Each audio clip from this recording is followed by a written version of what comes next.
Bom dia, tudo bom? Bom dia, pessoal. Obrigado.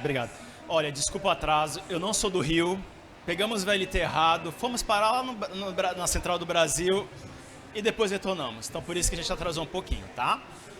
Então, bem-vindos à Rio Innovation Week. É um grande prazer estar aqui começando mais um dia do TIP da ANP, o nosso Fórum de Tecnologia, Informações e Programas, né?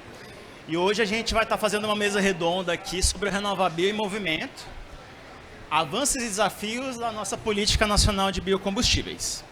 Tá? Então eu tenho o prazer de, primeiro, agradecer aos nossos participantes, pedir desculpa pelo atraso do moderador e apresentar aqui a Rafaela Coelho Siqueira Moreira, coordenadora geral do RenovaBio e política de descarbonização do Ministério de Minas e Energia. Palmas, por favor.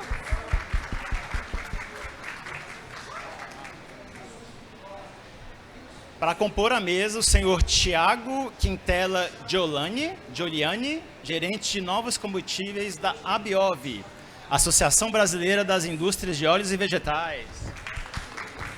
Fica bom? E por fim, mas não menos importante, o senhor Amaury Peckman, presidente executivo da UNEM, União Nacional do Etanol de Milho.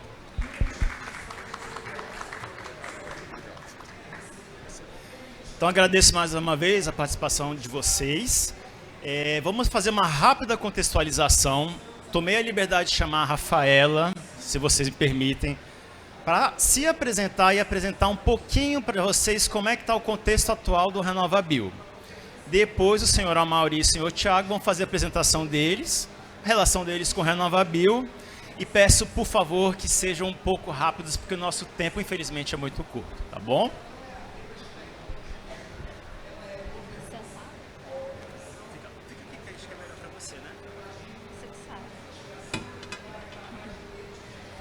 Bom dia, pessoal.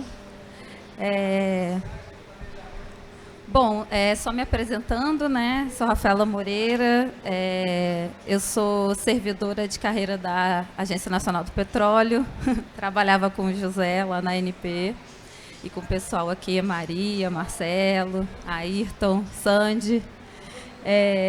Agora estou no Ministério de Minas e Energia, né, como coordenadora geral do RenovaBio, da Política Nacional de Biocombustíveis, e também como diretora substituta do Departamento de Biocombustíveis.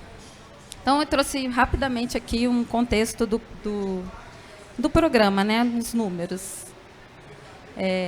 Só falando assim, para quem não conhece o programa, né, rapidamente, uma introdução bem breve. O RenovaBio foi criado em 2017, né, com o objetivo de promover a expansão da produção e do uso de biocombustíveis no Brasil. Ele tem 3 instrumentos, né, que são a certificação da produção, as metas de descarbonização e o crédito de descarbonização. A gente pretende, né, alcançar uma redução da intensidade de carbono da matriz de transportes em 10% até 2030. E todo ano o CNPE aprova as metas de descarbonização que devem ser cumpridas pelos distribuidores de combustíveis. E a certificação ela é feita pelos produtores, né, de biocombustíveis. Eles certificam a produção deles com base em análise de ciclo de vida e tem a nota de eficiência energética desse biocombustível e eles emitem os créditos de descarbonização que são comercializados em bolsa de valores. Muito rápido, assim, só para... As metas, então, né, aí tem a evolução das metas de descarbonização ano a ano, desde o início, desde 2019, que foi a primeira. Esse ano, em 2026, a meta é de 48,09 milhões de CBIOs.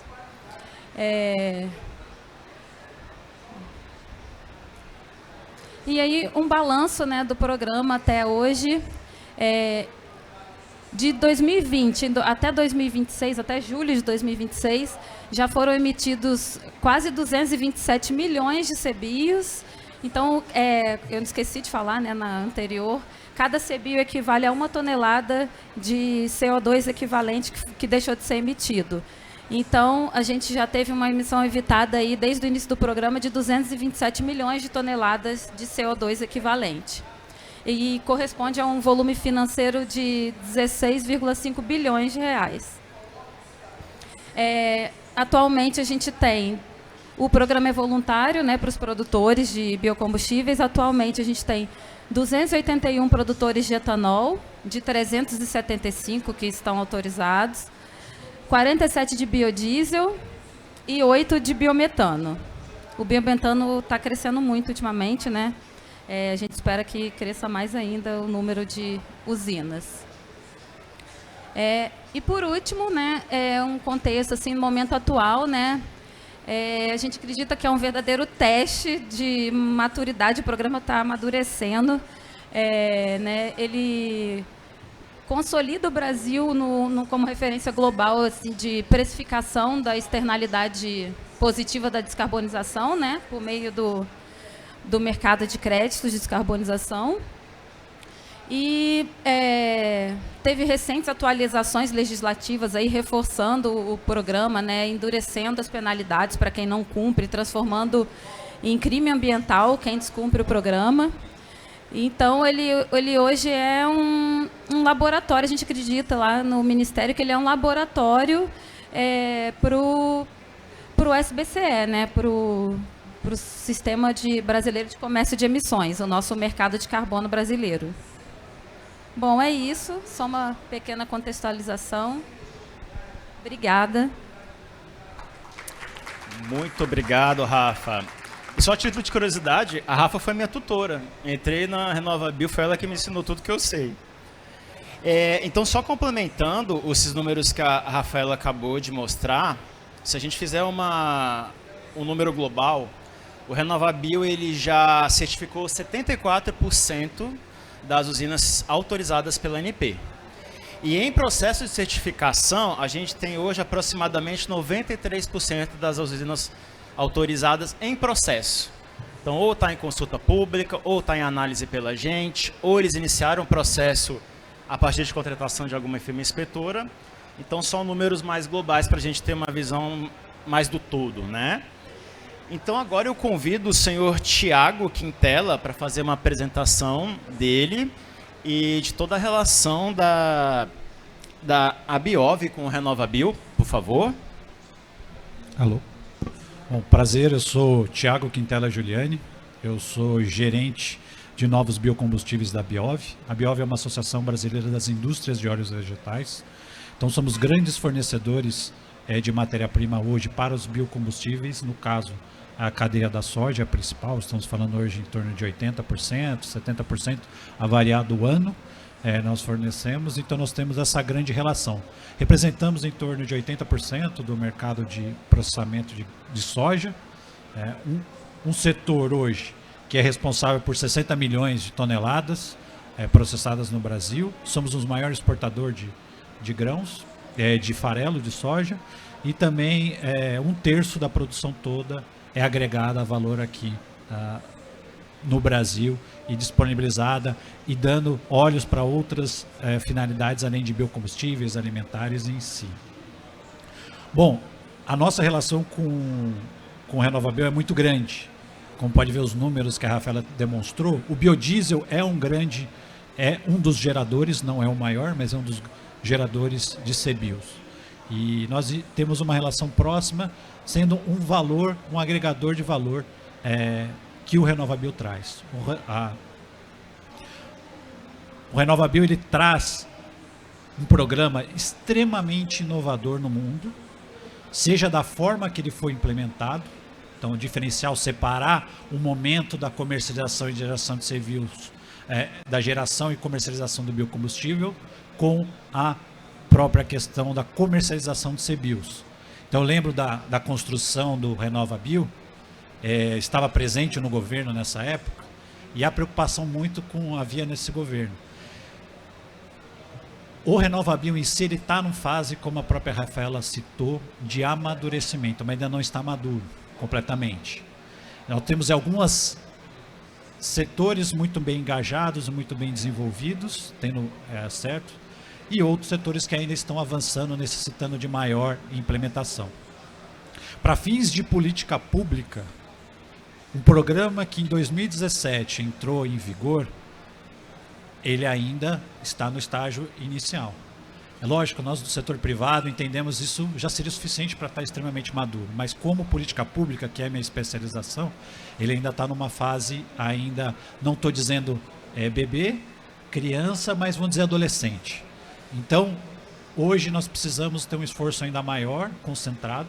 É um programa extremamente importante, é um programa muito relevante, é um dos maiores do mundo e necessita do auxílio tanto do setor privado quanto do setor público para que consiga chegar no amadurecimento. E hoje, constantemente, nós somos ameaçados, e nós temos um painel especificamente sobre isso, com relação à não existência mais do maior programa de descarbonização do mundo para o setor de transporte terrestre.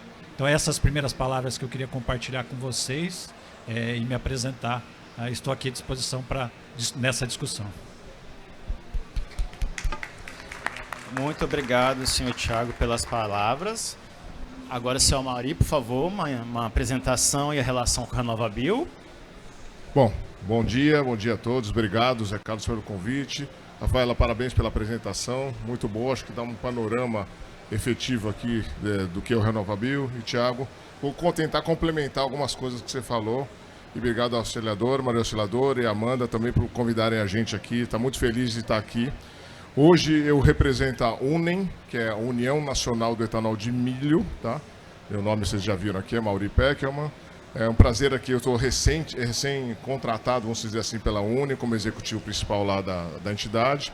A UNEM é uma entidade que representa todos os produtores de etanol de milho do Brasil. 98% dos produtores estão associados à UNEM, tá?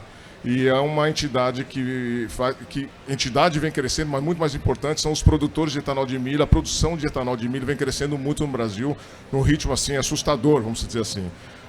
Dos últimos 6 anos para cá, foi a média de crescimento ao ano 37% de crescimento de produção de etanol de milho. Ou seja, um novo player mudando efetivamente o mercado de combustível, de biocombustível ligado ao etanol. Nós temos o biodiesel e o biocombustível ligado ao etanol. Mudando. Pela primeira vez, nós temos uma novidade aqui no nosso setor de etanol, isso é muito importante dizer, que a gente vai ter um superávit de produção, ou seja, nós vamos produzir mais etanol do que a demanda efetiva que a gente tem. Então, temos grandes desafios pela frente, que o setor não está acostumado. Eu milito no setor já há 15 anos, trabalhei em empresa produtora, trabalhei em entidade de produção de cana e agora estou do milho. Então, eu venho rodando por todo esse mundo aí dos biocombustíveis, acompanhando sempre o trabalho da ANP, um trabalho muito bem feito, e também do Ministério de Minas e Energia, que é o nosso grande parceiro, tá? Sobre o RenovaBio, acho que assim, o Thiago foi muito feliz, tanto o Thiago como a Rafaela foram muito felizes em colocar a história do RenovaBio, que é um programa que está começando, já vai completar seus 10 anos, mas é um programa que já vem andando com as próprias pernas. Claro, toda política pública ela tem que ser, está sempre tendo que ser revista, e isso é importante. O Ministério olha isso com muito carinho. A gente entende que toda hora, em todo momento, ela tem que, além da revisão que ela tem que ser feita, ela tem que ser aprimorada também com as novas dinâmicas que acontecem no mercado. E uma das dinâmicas que eu estou passando agora é o crescimento da produção de etanol, muito mais do que a gente imaginava quando nasceu o RenovaBio lá há 10 anos atrás, tá? Só que um ponto que eu vou deixar aqui muito importante, nessa parte de renovação dele, tanto na parte técnica, na parte de... São duas coisas que eu acho... Eu não sei se eu falo todas agora, mas assim, vou fazer algumas provocações, tá? Que eu acho que o nosso objetivo aqui é provocações. Primeiro, na questão da segurança jurídica do RenovaBio, tá? O Thiago falou bem, mas isso é muito importante. Ele vem sendo judicializado por empresas que não querem cumprir, que não aceitam efetivamente que o RenovaBio exista, e isso é muito ruim para o programa, tá? Então a gente agora está trabalhando junto ao TCU, mas a gente tem que fazer uma defesa mais efetiva, tem que ir mais para a mídia, defender um primeiro programa de descarbonização terrestre do mundo, e super importante. Então a gente está sofrendo alguns ataques que sem sentido, para te falar a verdade, em função do avanço do RenovaBio, tá? As outras provocações eu vou deixar para depois. Pronto, para a gente ficar e ter uma discussão maior aí na frente, que eu tenho umas 2 provocações dessas. Parabéns pela iniciativa, um evento fantástico e a gente espera ter boas discussões e não sei se vai estar aberto a perguntas ou não, estamos à disposição, tá? Obrigado, Zé Carlos. Obrigado, senhor Amauri. Realmente essa questão hoje é um dos maiores desafios do RenovaBio, né? Que a gente está trabalhando para tentar resolver. Mas vamos começar então. Temos a ideia de fazer o primeiro bloco com o tema de onde o RenovaBio está hoje. Então vou começar com a Rafaela novamente. Hoje a gente sabe que o RenovaBio está completando entre 7 anos, mais ou menos 8 anos. Então, teoricamente, ele é uma política nova, que nem como foi ressaltado pelos nossos colegas, tem muito a evoluir ainda. Então, Rafaela, depois desses 7, 8 anos de implementação, quais resultados o Ministério considera mais relevante no RenovaBio e quais indicadores demonstram que a política está sendo cumprindo seus objetivos? Bom, como eu mostrei, né, aqui na apresentação, eu acho que sim, a maior demonstração é o número cada vez maior de usinas, né, certificadas. A gente está vendo crescer aí o número de usinas de biometano, a gente tem perspectiva aí de entrar produtores de SAF e de outros biocombustíveis no futuro. Também o aumento da produção de biocombustíveis, né, que a gente está vendo, que o programa ele serve para... Ele foi feito, né, o objetivo dele é para incentivar a produção e o uso de biocombustíveis, e a gente está vendo o Brasil aí aumentando cada vez mais, principalmente a produção de etanol de milho e desses novos biocombustíveis, né, biometano, vai começar a produzir SAF, diesel verde e outros aí no futuro. Então, acho que isso, hoje em dia, também é um bom indicador. O aumento da eficiência, né, desses biocombustíveis ao longo do programa, que a gente pode observar. Então, a redução da... Eu não trouxe esse dado, mas a gente, todo ano, né, quando o CNPL põe as metas do RenovaBio, ele tem uma intensidade de carbono que ele quer alcançar. A gente quer chegar em menos 10% em 2030 em relação a 2018, mas tem uma redução da intensidade de carbono anual, que a gente coloca na resolução. E nos últimos 2 anos, a gente obteve uma redução da intensidade de carbono maior do que a gente pretendia. Então, isso acho que é um indicador assim, maravilhoso, que mostra realmente que o programa está no caminho, apesar das judicializações. E, inclusive, vou convidar todo mundo para o próximo painel, que vai ser sobre isso. Né, Marcelo? E também, assim, um último ponto o RenovaBio ele já foi reconhecido, né, como um dos mecanismos de carbon accounting da Agência Internacional de Energia. Então, isso é um reconhecimento assim, muito importante do programa a nível mundial. Obrigado, Rafaela. Senhor Amauri, como o senhor já adiantou, o etanol de milho teve realmente um crescimento muito grande. A gente observa pelas notas de eficiência energética ambiental, quantidade de usinas certificadas. Então, eu queria perguntar para o senhor qual foi a contribuição do RenovaBio para essa transformação, por esse crescimento? Bom, fundamental, né?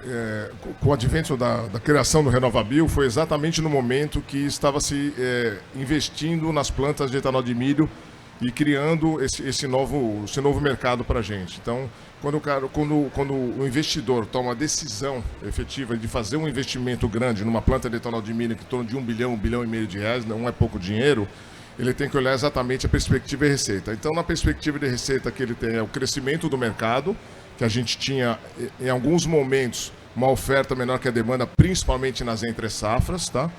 Ele tinha o RenovaBio como grande impulsionador de receita também pela descarbonização. Então, o RenovaBio foi de fundamental importância no processo decisivo das vindas das plantas de etanol de milho. E é claro, ele tem um investimento de olhando para o longo prazo. Tá? Então, olhando essa política pública para o longo prazo, que é o RenovaBio, que a gente quer que ele cresça, efetivamente tenha um preço que melhore bastante. A gente não pode fugir desse assunto, que o preço é decisivo para o crescimento. E, é claro, efetivamente, o trabalho que todos os associados têm, todas as biorefinarias têm, para melhorar a sua nota de eficiência, para justamente contribuir para a descarbonização da matriz terrestre. Então, acho que o conjunto de coisas, agregado à RenovaBio, fez com que o setor de etanol de milho se desenvolvesse nesses últimos 5 anos a um nível assim muito grande e tem uma tendência ainda muito grande de crescer e desenvolver. No caso, muito agora é desenvolvimento de novos mercados, a gente precisa de mercado. Estamos passando por um momento efetivo aí, sazonal de preço muito ruim, tanto do etanol como do CBIO e como do açúcar também. Então a gente momentos cíclicos que tem o setor e isso vai melhorar. E assim, a importância de se manter essa política pública, Rafaela, manter a política pública é fundamental para que novos investimentos venham. Então esse é o recado que eu posso passar para vocês. Obrigado. Obrigado, senhor Amari. Senhor Thiago, e com relação à cadeia de óleos vegetais, o senhor percebe avanços na prática? E como é que o RenovaBio influenciou os investimentos e a competitividade do setor de óleos vegetais? Bom, falando especificamente, né, dentro dos óleos, o que unicamente hoje consome e gera CBIOs é o setor de biodiesel. Ainda em função do ciclo de vida do carbono para a questão da cadeia de soja, ainda assim a gente não tem uma grande adesão do setor de biodiesel. Então temos anos que são 40%, 38%, eu não sei, acho que a ANP eu vi o dado de 2025 em torno de 40%. Então ainda a gente precisa, o CBIO precisa ser algo mais atrativo. Lembrando, reforço, é um ótimo programa, é um excelente programa, tem que ser dado continuidade, mas ainda assim ele não é um fator decisivo para a tomada de decisão para o setor de biodiesel. A gente falou da questão de preço. É um dos grandes gargalos hoje que impacta numa série de questões relacionadas ao programa RenovaBio dentro das empresas. Então, se eu não sei, na hora que eu estou fazendo a conta de implementar uma unidade dentro das receitas ordinárias, eu acho que no caso do CBIOS ele vira uma receita acessória, porque você não sabe se vai acontecer ou não, de que valor. E eu tenho um custo, né? Daqueles R$31 que está hoje, quanto que eu consigo? Eu ainda tenho que abater meus custos. O custo de implementação do programa de CBIOS ainda é elevado. Pode ver que a gente não tem pequenos produtores de CBIOS. Tem que se compensar com setores grandes. O CBIO ele precisa amadurecer nessa questão de preço para que o setor ainda alavanque. Mas, repito, ele trouxe uma valorização, uma distorção que nós tínhamos no mercado, em que aquele que era eficiente energeticamente, aquele que era eficiente em descarbonização não era valorizado. E ele trouxe essa valorização. Um excelente prazo. Qual que é o próximo passo? Precisamos ter uma garantia, uma previsibilidade de preço de longo prazo, para que projetos sejam calculados novos e ele entre o RenovaBio como uma excelente ferramenta. Aí nós temos uma série de ferramentas que podemos utilizar para a questão de preço, desde a ampliação das metas, desde mecanismos de controle de mercado, entre outros que a gente pode fazer. Então tem uma bolsa ou algo semelhante do governo, onde ele possa ter uma mapeabilidade, onde ele possa equacionar esses valores. Mas esse é um ponto importante. O setor privado faz conta. Então no final do dia ele tem que fazer conta e aquilo tem que fazer sentido. Nem tudo é econômico, mas às vezes o setor privado faz coisas para melhorar a sua imagem, a sua marca, mas também ele tem que fazer sentido financeiro. Então esse é um ponto do amadurecimento que nós precisamos evoluir e melhorar. Mas ele trouxe muitos avanços e nos preparou para a discussão de SAF e discussão de navegação hoje. Hoje nós temos um grupo do setor privado muito bem preparado para discutir descarbonização lá fora, entrar nos fóruns junto com o MME, com a ANP, com o MRE, para discutir de igual para igual, junto com os grandes países, a questão da descarbonização. Então, parabéns, reforço, parabéns pela MME e pela ANP pelo ótimo programa. Obrigado, senhor Thiago. Bom, como a gente falou muito sobre CBIOS, eu acho que vou adiantar o bloco de CBIOS, que eu acho que vai encaixar direitinho, tá? Como a Rafaela falou, cada CBIO, cada crédito de descarbonização hoje equivale a 1 tonelada de CO2 equivalente deixar de ser emitida na atmosfera. Rafaela, a gente sabe que o CBIO é o elemento mais inovador do RenovaBio. Quais são hoje os maiores desafios para garantir um mercado de CBIO cada vez mais robusto e previsível, como o senhor Thiago comentou? Bom, eu diria que são dois. Conseguir realmente obter um preço do CBIO que remunere de forma adequada o produtor, né, para que ele consiga fazer investimentos, porque a gente já teve um CBIO aí com média de 100, 110, né, uma média anual, e hoje ele está em 30. Então, assim, não remunera, né, porque o CBIO ele serve para ser uma renda extra, né, para o produtor, para incentivar o investimento na eficiência e no aumento da produção. E hoje, nesse último ano, a gente viu que o preço está muito abaixo, então a gente tem que conseguir calibrar as metas de um jeito que consiga, não só as metas, né, mas também a parte da judicialização, que eu vou comentar agora, para conseguir um preço melhor do CBIO. E a outra parte é combater a judicialização, né, que a gente já está fazendo, tanto a ANP, MME, o setor privado, a gente está trabalhando aí para combater essa judicialização. Também teve a alteração da lei que ajudou, né, a combater a inadimplência no programa. E deu uma melhorada né, assim, bem grande no último ano na inadimplência, mas a gente ainda é alvo de muitas ações judiciais que a gente tem tentado aí reverter, porque as ações judiciais elas refletem diretamente no preço do CBIO, no mercado dos CBIOs, né? Obrigado, Rafaela. Senhor Mauri, na visão das empresas certificadas, quais ajustes regulatórios poderiam aumentar a eficiência do mercado de CBIOs? Eu vou pedir essa ajuda para a Maria Auxiliadora aqui. Tá? Brincadeira. Eu acho que assim, do jeito que está hoje, eu acho que está indo bem. A gente está fazendo as certificações a cada 2, 3 anos, estamos melhorando as notas de eficiência. O processo está andando bem em relação a esse ponto, vamos dizer, operacional. Efetivamente. O que eu queria falar mais era da provocação, uma das provocações que eu venho é destinação de CBIOs. Tem uma coisa que poderia melhorar, não está ligada à operação no dia a dia da ANP, que eu acho que vem sendo bem feita, e a gente tem uma interlocução muito boa e isso está sendo bem tratado, é a questão tributária. Os CBIOs hoje estão tributados e isso também, além de você, ele está com um valor muito baixo, a tributação também afeta muito o ganho relativo que a gente tem.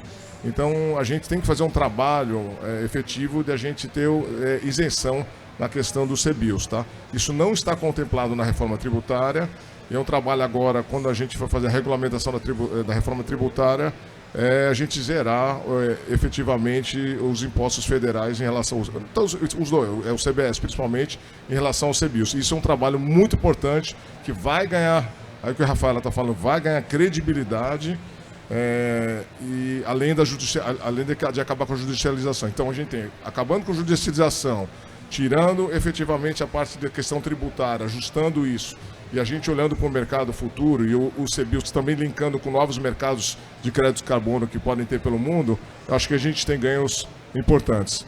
E no operacional, eu posso garantir, ter certeza que no operacional tudo funciona bem na ANP. A gente não tem nenhum ponto assim específico de melhoria hoje, a não ser as evoluções que vêm sendo feitas e tratadas pela ANP. Tá? Obrigado, senhor Mauri. Senhor Thiago, esse é um pouco complicado. Como o mercado de CBIO pode se tornar mais atrativo para novos investidores e produtores? Bom, um dos fatores a gente já falou, né? A própria questão do preço. Então, quanto maior for o valor, melhor é o negócio. Então, aquele que estava na margem, ele começa a ficar atrativo para entrar. Um outro ponto, a ANP sabe bem disso, a gente tem vários pleitos relacionados a isso, é a gente conseguir acelerar os processos de melhoria da RenovaCalco, de metodologias, onde a gente consiga apresentar as propostas e ela consiga ser julgada ou não melhorada, implementada o mais rápido possível. Com isso a gente consegue entrar novos players, né? Então a gente tem um pleito específico com a ANP, um que eu conheço, acho que talvez tenha até mais. Então isso auxiliaria muitos processos. Então, porque cada dia a gente tem uma nova rota tecnológica, a gente tem uma nova matéria-prima, principalmente a descarbonização está na fase agrícola. Então a gente vira e mexe, temos uma nova matéria-prima. Então isso faz com que a gente consiga melhorar. E um outro ponto importante, que nós estamos agora na regulamentação do ProBioQAV, tendo em vista que o mercado de CBIOS está baixo, é criar novas oportunidades, a interoperabilidade entre sistemas, mas que isso não se torne uma ameaça para o próprio RenovaBio. Então, na proposta de decreto que ainda não saiu, tínhamos a questão da possibilidade de entrar CBIOS dentro dos certificados de redução e remoção. Então isso é uma grande oportunidade, a gente ainda não sabe que tamanho que vai ser esse mercado do SBPCE. Questão tributária. O SBPCE conseguiu transformar em valor imobiliário, não incide imposto, somente imposto sobre pessoa jurídica, que está um diferencial em relação aos CBIOS. Então, assim, nós temos hoje, o objetivo está tudo dentro do guarda-chuva do artigo 6 da Convenção de Paris. São esses outros, e os mercados regulados também. Então nós temos que ter igualdade em todos os sistemas de descarbonização, seja regulado ou não regulado, para que a gente não impacte. E criar tributo para a RenovaBio não faz sentido numa política pública. Eu criei um sistema de descarbonização que auxilia, que privilegia tal, e vou cobrar imposto dele em cima disso. Sabendo, não é uma receita que a gente consegue exportar que é garantida, única, exclusiva. E por que eu tributo isso? Então, assim, esse é um ponto importante, foi dito aqui, temos que reforçar. Nós já temos bons exemplos aprovados no Congresso recentemente. Então, nós podemos implementar isso também no RenovaBio. Nós temos que fazer essa olhar diferenciado. Então, novos mercados para o RenovaBio, primeiro tributação, a questão, novas rotas, processos acelerados de novas rotas. Eu entendo o governo, já fui do governo, eu sei que não é fácil, mas a gente tem que acelerar esse processo. Nós temos bons exemplos, sempre reforço, temos bons exemplos. CEGEM, entre outros, em 2, 3 meses a gente consegue regulamentar.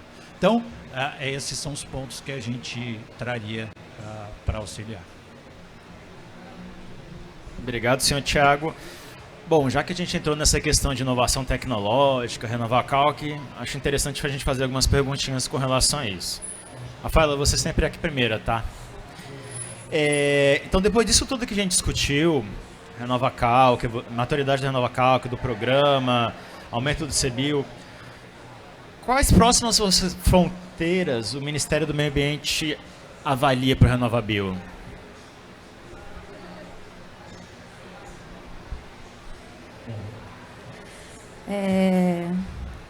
Bom, a gente vê aí, né, no futuro uma inovação, o BECS, né, bioenergia com captura e estocagem de carbono, que vai possibilitar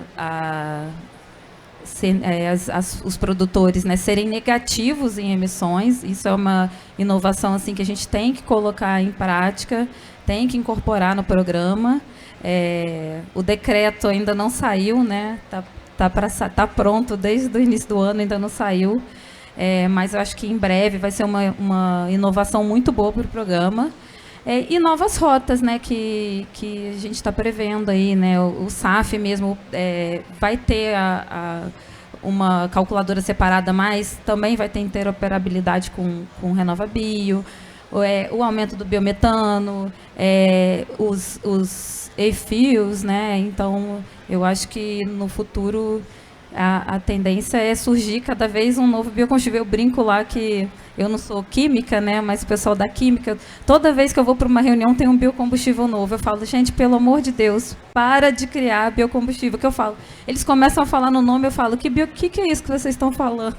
Aí eles, é o biocombustível tal. Eu falei, meu Deus, cada dia é um novo. Então, eu acho que é isso, a tendência é cada vez surgirem novas rotas desses com biocombustíveis sintéticos, né, também, e também novas matérias-primas, né, para os biocombustíveis aí que a gente já tem, né, existentes, consolidados, o biodiesel e o etanol, e o próprio SAF também, eu acho que vai surgir algumas rotas diferentes aí para fazer o SAF.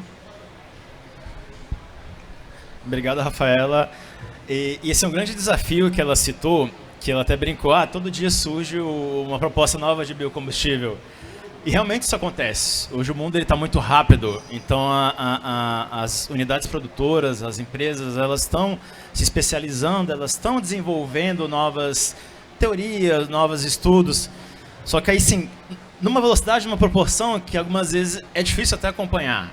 Porque não é só você ter essa teoria de um novo biocombustível. Depois tem que fazer toda uma estruturação, toda uma discussão com outros órgãos, não só a ANP, não só a MME, construção de uma nova RenovaCalc. Então vocês imaginam o grande desafio do RenovaBio, da ANP, para conseguir estar recebendo tantas novidades, né, que a gente recebe todo dia.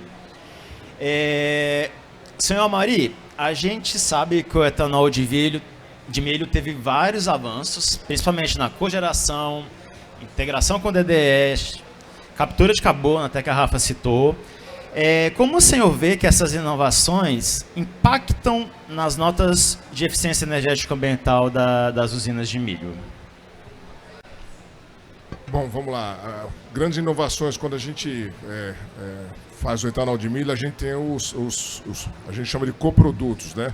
Os produtos de biorefinaria, que a gente saiu o DDG, e agora a gente tem o óleo técnico de milho, né? Que é uma grande inovação, que a gente vai discutir muito aí na ANP, como é que a gente vai classificar esse óleo de milho, porque ele pode ser uma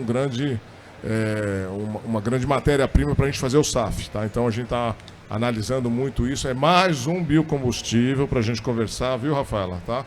Mas é um biocombustível super importante para a produção de SAF. Então, cada vez que a gente procura inovar ou trazer novos coprodutos, ou na própria eficiência da nossa biorefinaria, um dos pontos é a gente melhorar a nossa nota de eficiência. Então a gente está sempre buscando novidades para melhorar a nota de eficiência, mas também novidades para a gente colocar no mercado e gerar mais receita. Tá? Então hoje, 70% da receita hoje de uma planta de etanol de milho, uma biorefinaria, vem do etanol.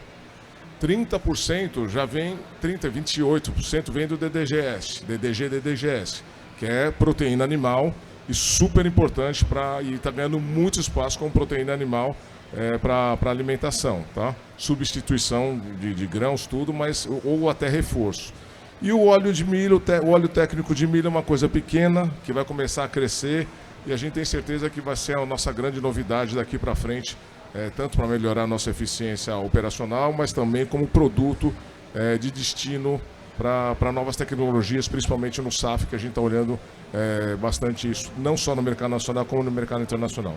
Então é isso, acho que assim, essa variabilidade, essa diversificação que a gente tem como produto, sempre olhando na melhoria, claro, eficiência do RenovaBio é prática, mas também olhando para o mercado como novos produtos e coprodutos que a gente pode aumentar e gerar uma receita e, com isso, consequentemente, gerar o crescimento do setor aqui no Brasil. Tá? Obrigado, senhor Amari. Senhor Tiago, já no caso dos óleos vegetais, quais as principais oportunidades de ganho de eficiência que ainda podem ser capturadas dentro da metodologia do RenovaBio? Bom, já disse uma, né, a questão das novas rotas. Eu acho que isso, a gente tem uma de meláceo de soja, aguardando aprovação.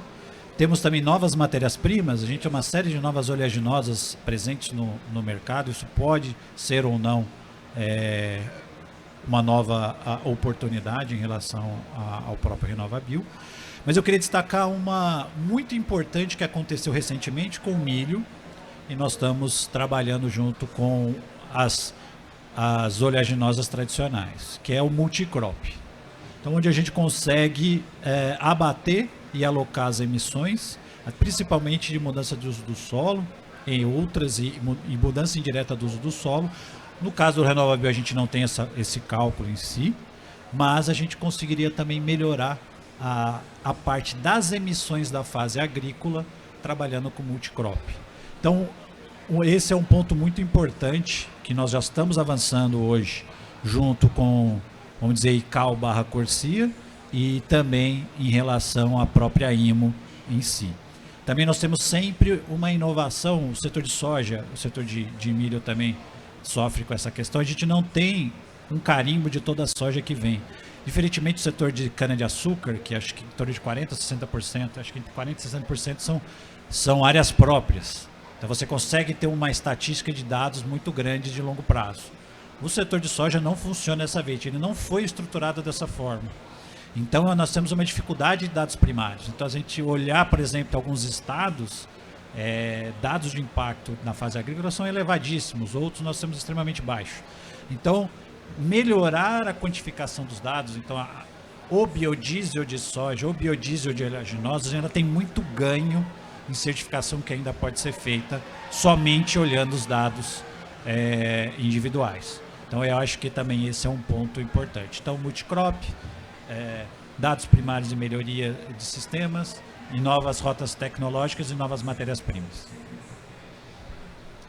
Obrigado, senhor Thiago. Eu estou olhando aqui o tempo.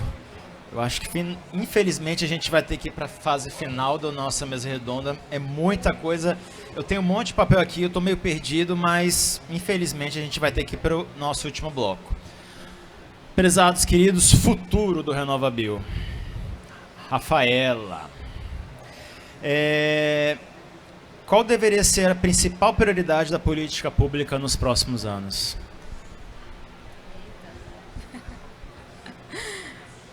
Não, você sim. Bom, eu acho que a primeira, assim, inicial, né, mais para os próximos, agora mais recentes, assim, a judicialização, né, que a gente tem que combater e acabar com isso, e fazer todo mundo cumprir o programa. Eu acho que é transformar... O RenovaBio já é uma referência, né, no mundial, talvez na descarbonização do setor de transporte, mas transformar o RenovaBio como modelo para outras políticas e integrar o RenovaBio ao Sistema Brasileiro de Comércio de Emissões e a outras políticas de descarbonização no mundo, ele poder ser usado, né, em outros mercados de carbono. Eu acho que essa é uma das grandes metas, assim. E talvez transformar ele... usar a tecnologia, né, transformar ele usando blockchain para fazer uma rastreabilidade mais 100%, né, de rastreabilidade, melhorar a rastreabilidade de todas as matérias-primas, usando a tecnologia. Acho que seria uma evolução também muito boa para o programa.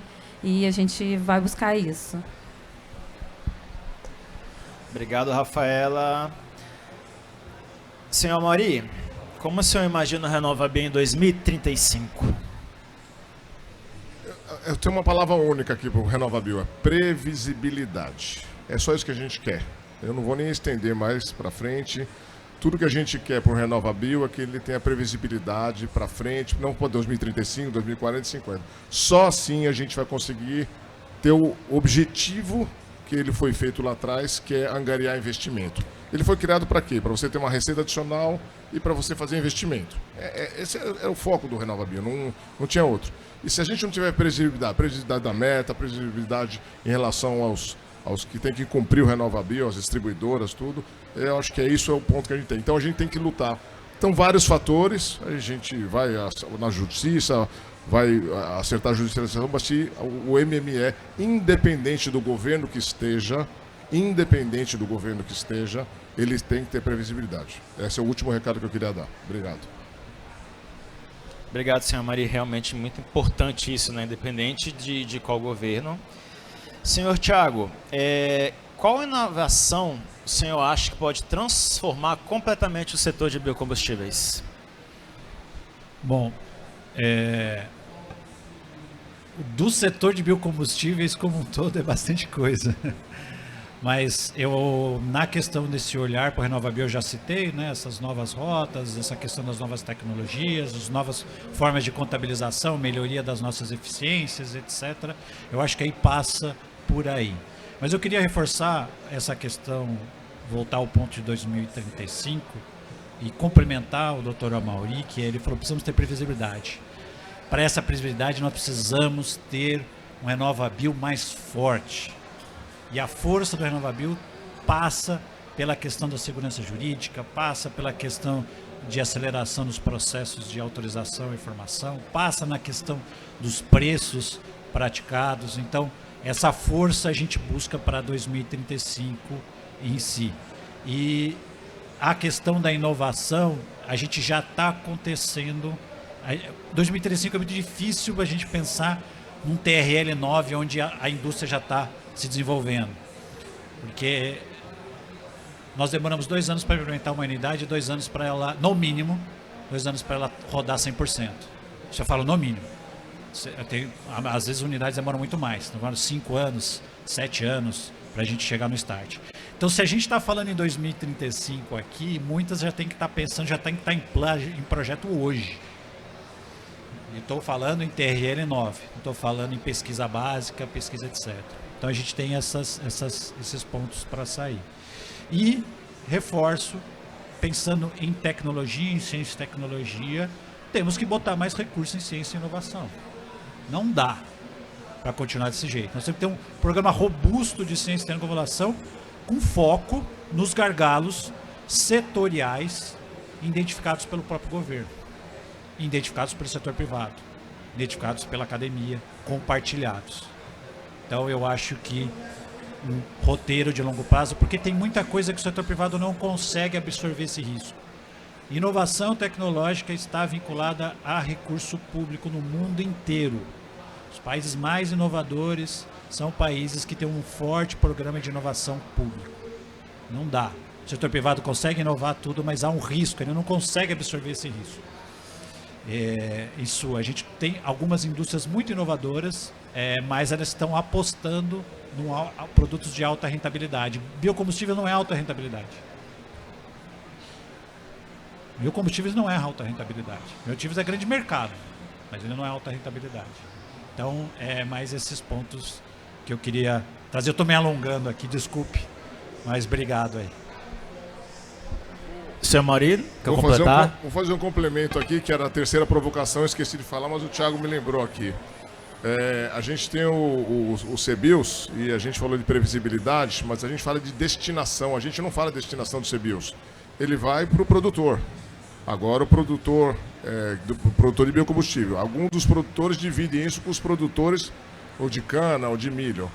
Mas por que a gente não pensa do CBIO na inovação? De dar uma parte do CBIO para a Embrapa, ou para estimular a P&D, estimular a inovação. Então a gente tinha que pensar pensando em 2035, aí a sugestão para o MME, é como que a gente faz uma parte da destinação do CBIO para efetivamente melhorar a inovação e trabalhar em P&D. Acho que isso seria importante. Outro ponto importante que eu gostaria muito de colocar, que é mais ousado ainda, que pode ser para 2035, como parte desse CBIO pode ir para o consumidor final.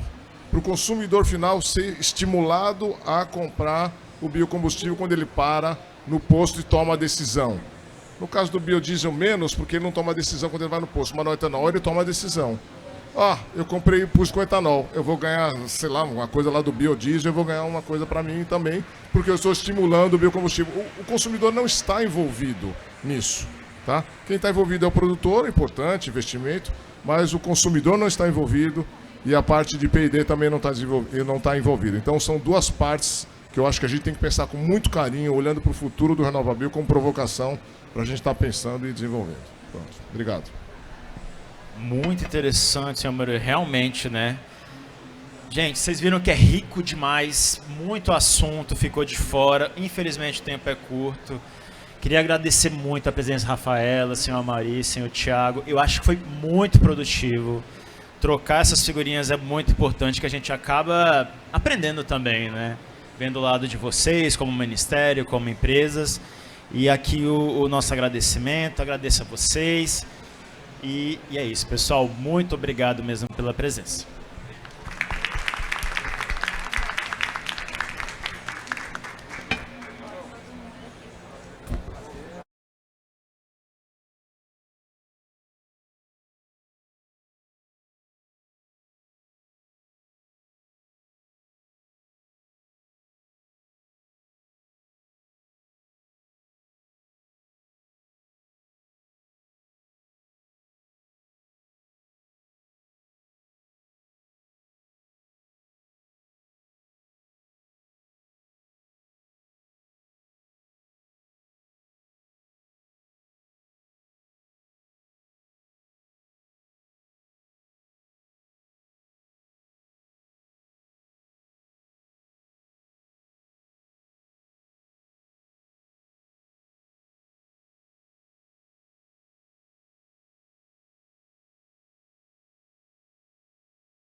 Dando continuidade aqui ao quarto tip da ANP, mais um painel sobre RenovaBio. Poucas informações são repetidas do painel anterior, mas para quem não chegou cedo aqui, a gente vai repetir algumas informações, mas fiquem tranquilo que a maior parte das informações são novas. O RenovaBio, como foi falado no painel anterior, é muito extenso. RenovaBio pode ser tema de 10 painéis aqui numa Rio Innovation Week inteira. A gente diz lá na ANP que o RenovaBio o petróleo é do poço ao posto, o RenovaBio é da semente até a Bolsa de Valores, então é uma cadeia de assuntos muito grandes, então a gente pode fazer vários temas, vários painéis sobre o RenovaBio. Esse painel especificamente vai focar nos desafios regulatórios e judicialização, como também foi bastante falado no painel anterior, o problema das judicializações contra o RenovaBio e que lições a gente pode aprender para o SBCE, o Sistema Brasileiro de Comércio de Emissões de Gases de Efeito Estufa, que está em fase de regulamentação pela Secretaria do Ministério da Fazenda. Vou dividir o painel com a Isabela Norbach, do CCS, né, do Brasil, e sócia da área de descarbonização do escritório Costa Rodrigues.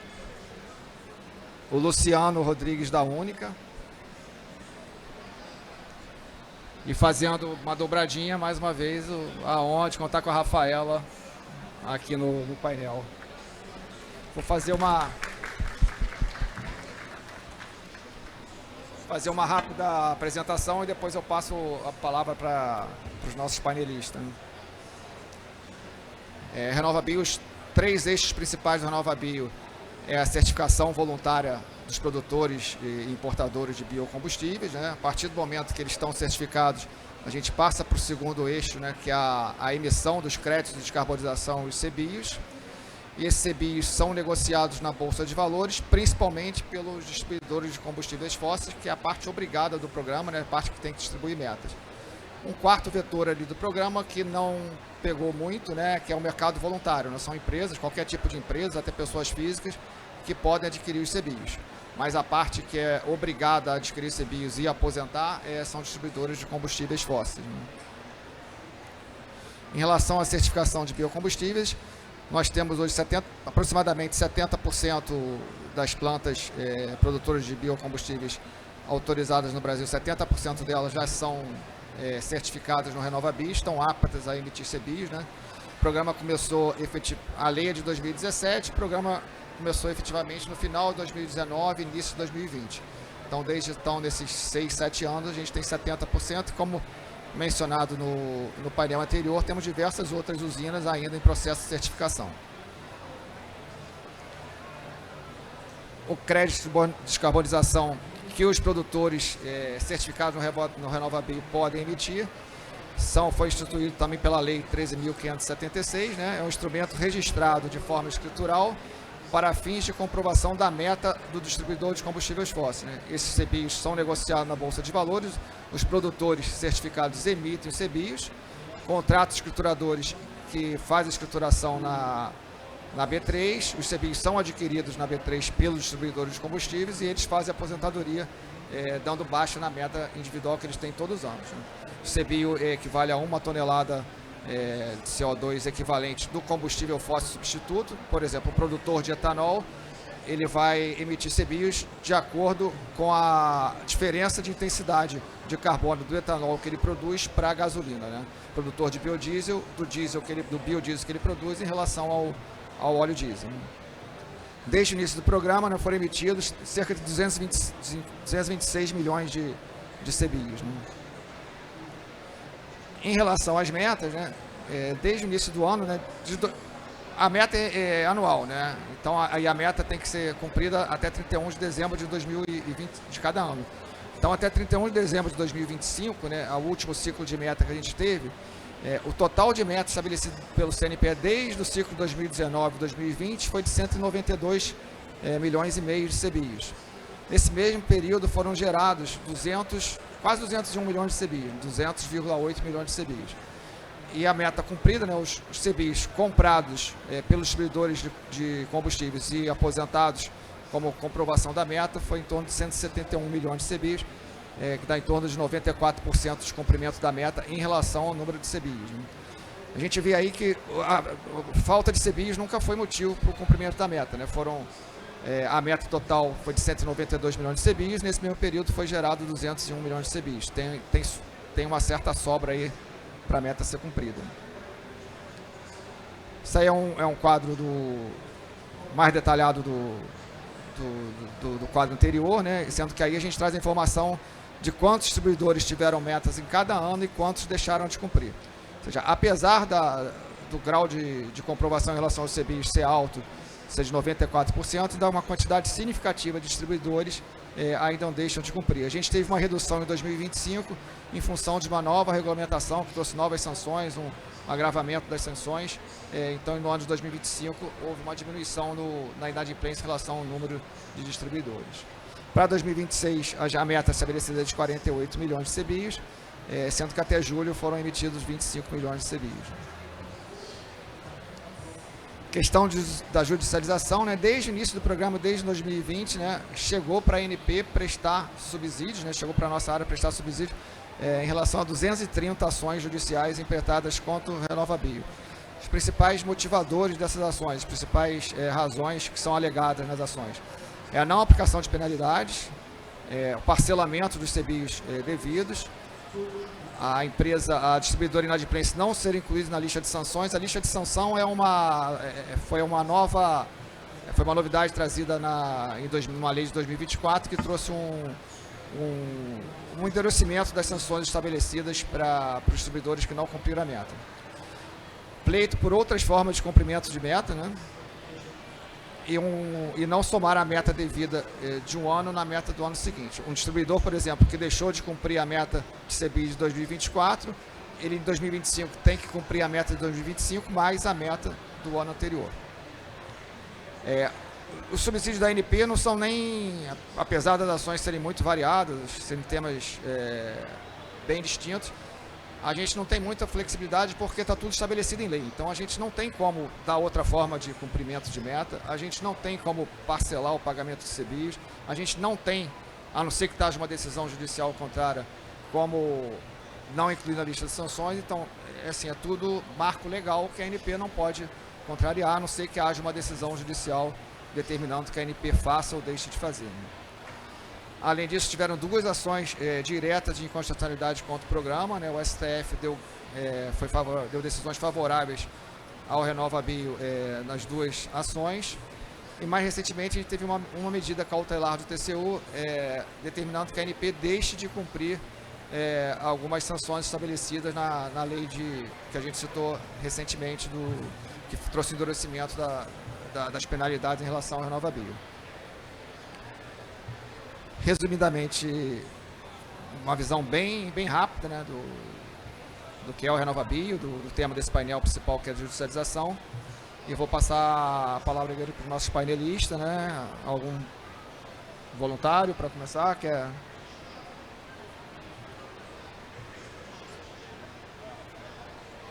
Pode ser.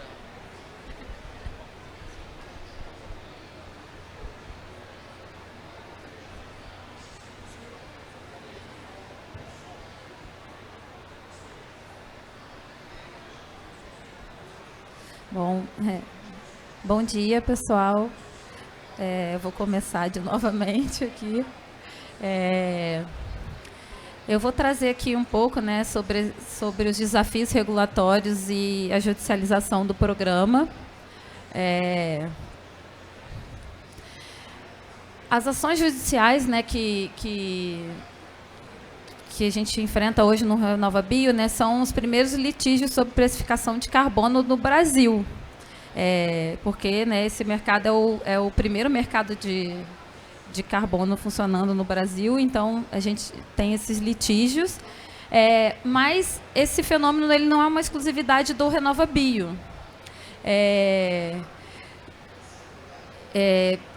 Essa judicialização, né, ela tem servido como instrumento para segurar, como instrumento de prática anticoncorrencial, né, do mercado. E a gente vai mostrar que para um mesmo perfil de distribuidor, existem cumpridores e não cumpridores do programa. Então, assim, qual o impacto, né? As metas do RenovaBio, elas são proporcionais ao tamanho do distribuidor, né? Ao tamanho do mercado de combustível fóssil deles. E os distribuidores, assim, uma prática que seria recomendável era um provisionamento, né, dos CBIOS. Ele comprando a meta dele anual, mensalmente ou quinzenalmente, provisionando para ele não como o CBIO é vendido em bolsa, para ele não pegar, né, um valor muito alto. Então, se ele provisiona, ele acaba diluindo esse custo dele ao longo do ano e, no final, ele tem uma média, né, de custo menor. E quem paga a descarbonização do RenovaBio, né, é o consumidor, no final, porque esse custo está diluído no preço da bomba, que é menos de 3 centavos por litro. Mas quem paga no final, o distribuidor, ele repassa esse custo, né? E, como eu falei, né, o primeiro mercado, assim, coisa de litígios que a gente tem no Brasil, né? E o RenovaBio, ele é um teste para a capacidade do Estado brasileiro de transformar a política ambiental, climática, numa obrigação, né? Então, a gente está aí passando por esse teste, estamos enfrentando todos os desafios. Então, eu falei, né, que não é uma exclusividade do Brasil esses litígios.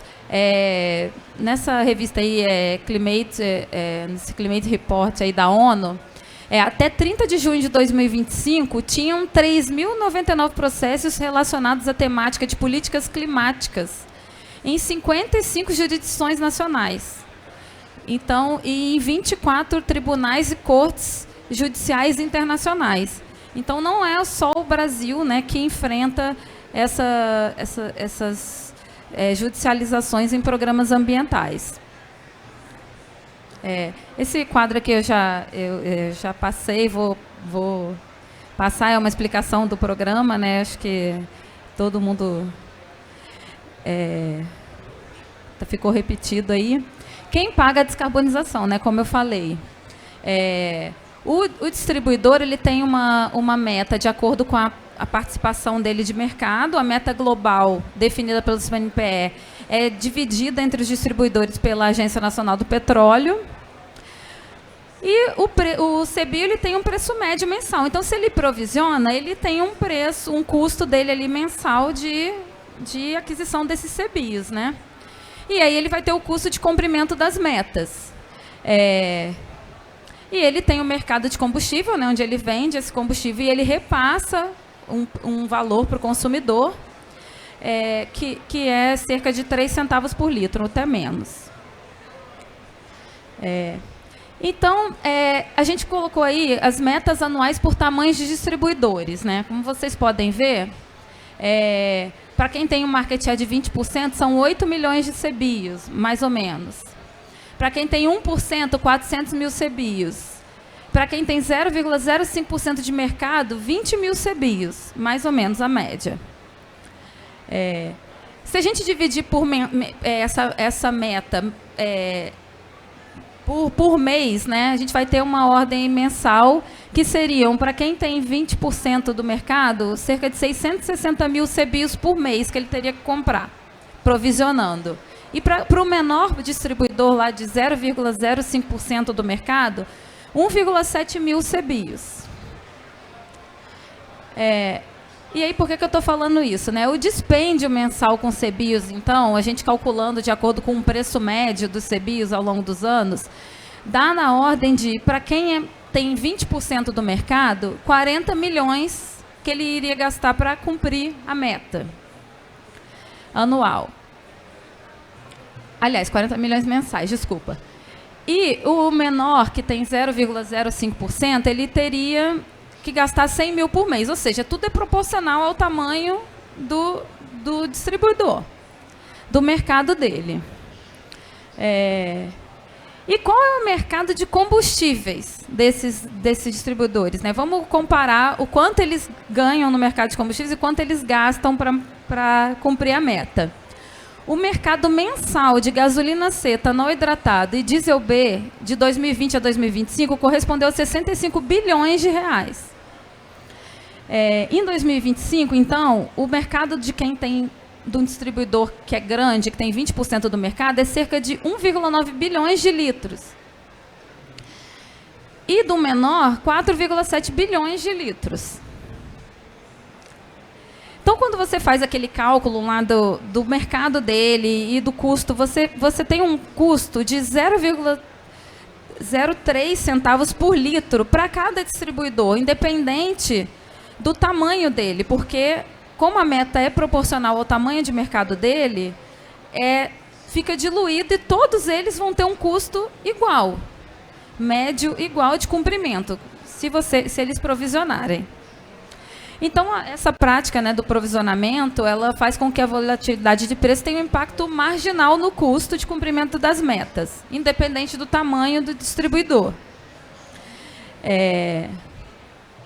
Então, assim, e quem já paga a descarbonização, como eu falei, né, é o consumidor, porque esse custo ele já é repassado para o consumidor, no final ali. Então, por que eles judicializam, né? Porque eles têm vantagens competitivas, eles ganham vantagens competitivas judicializando e não cumprindo o programa. Quando a gente compara aí o mercado, né, de gasolina C e de diesel B, a gente vê que teve uma concentração de mercado nos últimos anos de quem não cumpriu o programa, de quem judicializava o programa, em comparação a quem não tinha ação judicial e cumpria o programa. Um ganho de mercado bem grande, por sinal. Então, a gente vê que isso demonstra que realmente eles ganham uma vantagem competitiva e não cumprir, porque você não repassa aquele custo para o consumidor. Então, você está ganhando 3 centavos por litro de combustível que você vende, você não está repassando para o consumidor. E você consegue ganhar aí mercado, né? Então, como eu falei, né, a judicialização tem servido como uma prática de concorrência desleal no mercado de combustíveis.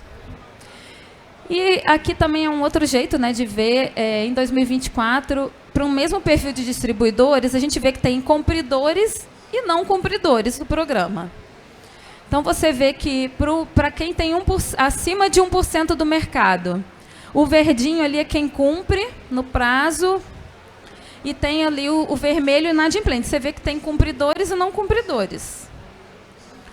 O amarelo é inadimplente e o vermelho é inadimplente que depois cumpriu. De quem tem mercado de 0,1% a 1%, a mesma coisa. Você vê que em todas as faixas de tamanho de mercado, você tem cumpridores e não cumpridores do programa. Então, o tamanho da empresa, que é um argumento que eles usam muito, né? A minha empresa é pequena, ela não consegue arcar com custo. O custo é o mesmo e você vê que na mesma faixa de tamanho de distribuidores, a gente tem quem cumpre e quem não cumpre o programa. Do mesmo modo aqui, os dos pequenos, quem tem até 0,1% do mercado, também temos quem cumpre e quem não cumpre. Então, a gente vê que a decisão de cumprir ou não é uma questão de ordem de tamanho de empresa, e sim uma questão de ganhar vantagens nesse mercado. E aí a lei, como o Marcelo já falou, né, a Lei 15.082, ela trouxe um endurecimento para o não cumprimento, né, das metas, tornando crime ambiental o não cumprimento das metas. Também, né, tirando a revogação de autorização da ANP para quem é reincidente. Esse balanço eu já trouxe, mas eu queria só destacar que a gente pode ver, então, que assim, o RenovaBio, ele custou nesses 6 anos, de 2020 até 2025, só 16 bilhões de reais para cumprir, juntando todos os, né, fazendo o preço médio, juntando todos os distribuidores. Sendo que o mercado de combustíveis nesse período foi de 65 bi mês. E o valor do RenovaBio é ano. Então, assim, tem alguma coisa errada aí, né, em quem não cumpre e argumenta que não tem condições de cumprir. Então, assim, as lições que a gente tem aprendido aí, né? tem a indústria de liminares, né, que foi um fenômeno aí de captura judicial no ambiente regulatório, que esse instrumento jurídico da liminar ele é utilizado aí de forma abusiva, né, para obter vantagem competitiva e ganhos econômicos ilícitos no setor de combustível. Teve, né, marcou um período aí de profunda distorção concorrencial, evasão tributária e afetou bastante o mercado de combustíveis. Essa judicialização em massa, ela pode desestruturar a política, né, como a gente já tem visto, tem impactado o preço do CBio, gera, né, desconfiança de quem cumpre o programa, isso gera várias externalidades negativas concorrenciais, né? Então, a ANP tem trabalhado para integrar aí, o sistema fiscal, informação fiscal, né, para fazer melhor a fiscalização do cumprimento, esse endurecimento das penalizações também ajudou bastante. A ANP tem tentado, né, aplicar isso quando a justiça deixa. E a gente tem que trabalhar mesmo, a gente tem trabalhado para consolidar com o judiciário o entendimento de que a dificuldade econômica não é um argumento legítimo para não cumprir as metas, que eles não cumprem as metas para obter vantagens, né? E como a liminar obtida contra o cumprimento das metas do programa é uma liminar contra uma precificação do carbono. E a gente precisa, né, ter mais, fortalecer esse diálogo com o Poder Judiciário para evitar que mais liminares sejam dadas. A gente faz muito isso, né? A gente tem uma atuação com o Poder Judiciário junto com a nossa AGU. A gente tenta comunicar também, sempre que a gente dá, né, fazer comunicações claras, programa. O mercado também faz isso, a ANP, para tentar mitigar isso. E uma última, só que antes de eu terminar, isso fica de lição também para o SBCE, né, para o Sistema Brasileiro de Comércio de Emissões, que se o RenovaBio, que é o primeiro programa de descarbonização, está tendo tanto litígio, e o Poder Judiciário acha normal você dar uma liminar para não cumprir uma descarbonização, quando o Sistema Brasileiro de Comércio de Emissões começar a vigorar, vai ter um monte de setor que vai ter meta de descarbonização. E eles vão recorrer ao Judiciário também para não cumprir essas metas. Então, esse entendimento do Judiciário tem que estar já consolidado de que não é isso, assim, que eles têm capacidade de cumprir, porque senão o mercado de carbono está fadado ao fracasso, assim, ninguém vai cumprir, né? É mais ou menos isso. Obrigada, estou aberta aí às discussões. Obrigado, Rafaela.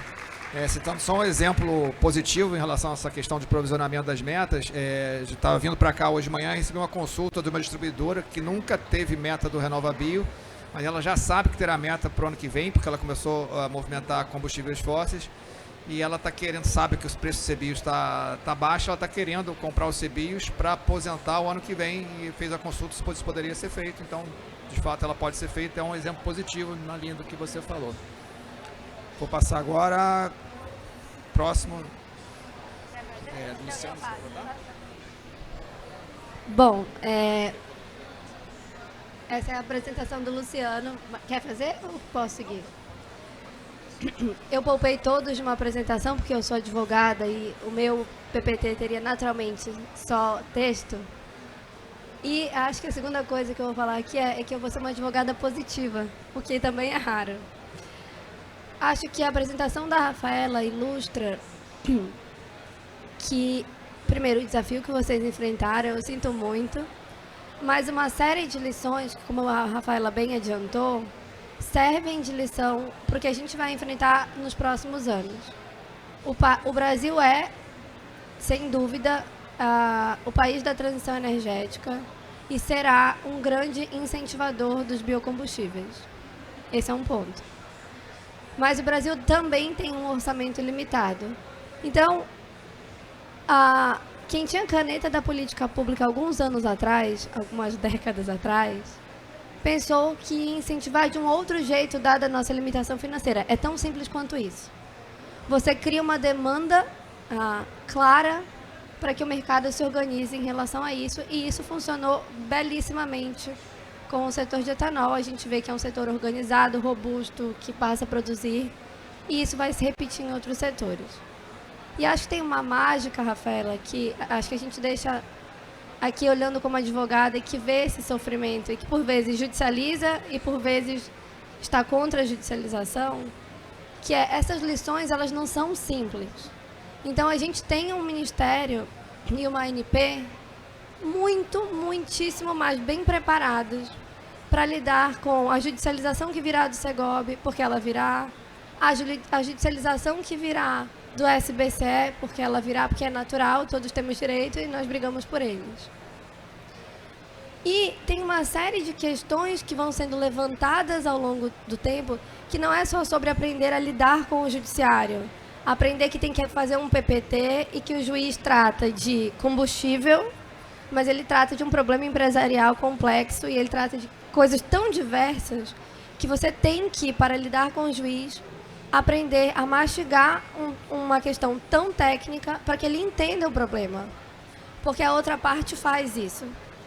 Então, acho que primeiro a curva de aprendizado de lidar com o judiciário no ativismo judicial, ela já é por si só um aprendizado. Mas tem um segundo aprendizado, que é entender quais são as questões levantadas para quando a gente constrói a próxima política, que agora é a política do Segob, que vai ser a política do SAF, que vai ser a política do SBCE, como a gente constrói uma política melhor e mais eficiente para que este tipo de judicialização não aconteça. Então, eu vou dar aqui um exemplo que conversa muito com o mercado de carbono, que não sei se chegou a ser propriamente judicializado, mas que foi discutida a judicialização, e que é um exemplo de ouro da complicação dos atributos ambientais. Acho que na última alteração legislativa tem uma previsão de que o benefício do CBIO é compartilhado com o produtor de cana. Por que ele é compartilhado teoricamente? Porque o grande produtor da biogênica, da captura do CO2, não está na produção do etanol, está na plantação de qualquer biomassa. Por que isso é importante? Porque isso vai se repetir no Segob. Essa discussão se repete nas florestas. O debate sobre quem fica com o atributo ambiental e como o nosso judiciário vai entender o compartilhamento de benefícios, ele já é um debate que a gente pode mapear como vai ser tratado. E assim tantos outros. Então, a obrigação de reduzir emissões, como é que ela é entendida pelo judiciário? Uma obrigação uma judicialização que tem um efeito concorrencial, como ela é entendida pelo judiciário? Todas essas questões vão se repetir nas políticas de incentivo à descarbonização via biocombustíveis. A gente não pode se enganar. Mas agora a gente tem um poder público, quem faz a política pública, muito melhor preparado, seja para elaborar um regulamento que já enderece uma questão e a gente evite a judicialização, seja para mapear quais são os argumentos da judicialização, seja para lidar com isso. Então, talvez as penalidades dos próximos programas já nasçam mais parecidas com a segunda versão das penalidades. Isso é um baita aprendizado. Isso reduz muito o meu trabalho, mas isso, do ponto de vista de desenvolvimento de projeto, do desenvolvimento de política pública, é um baita trabalho. Do outro lado, quando um cliente vem para a gente e diz: olha, Isabela, eu tenho um projeto de biometano, ou eu produzo biometano, quero emitir Segob, CBIO, que é uma discussão que a gente sempre tem.